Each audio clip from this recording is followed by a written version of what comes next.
ভারতকে কোনোভাবে সেমিফাইনালে দেখছেন না বলে বিস্ফোরক ভবিষ্যৎবাণী করেছেন পাকিস্তানের সাবেক পেসার আমির। টি-20 বিশ্বকাপের সুপার 8 শুরু হতেই যেন ঝড়ের আগাম বার্তা, আর সেই ঝড়ের কেন্দ্রবিন্দুতে ভারত। গ্রুপ 1 থেকে সেমিফাইনালে উঠবে না ভারত, এমন বিস্ফোরক মন্তব্য করেছেন পাকিস্তানের সাবেক পেসার মোহাম্মদ আমির। তার মতে জায়গা করে নেবে দক্ষিণ আফ্রিকা ও ওয়েস্ট ইন্ডিজ জাতীয় ক্রিকেট দল, ভারত নয়। অথচ সুপার 8-এ গ্রুপ 1-এ ভারত, দক্ষিণ আফ্রিকা, ওয়েস্ট ইন্ডিজ ও জিম্বাবুয়ে জাতীয় ক্রিকেট দল, এই 4 দলই এখনো অপরাজিত। প্রতিটি ম্যাচ যেন ফাইনালের উত্তাপ ছড়াচ্ছে।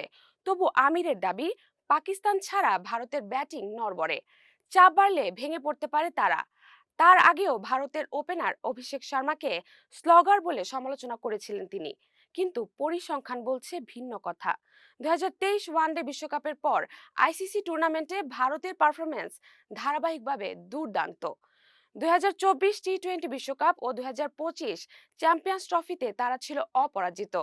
শেষ 45টি টি-20-তে 37 জয়, আধিপত্যের স্পষ্ট প্রমাণ।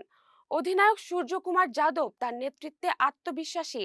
ভারত কি আবারও প্রমাণ করে দিতে পারবে নিজেদের শক্তি, নাকি সত্যি হবে আমিরের ভবিষ্যৎবাণী?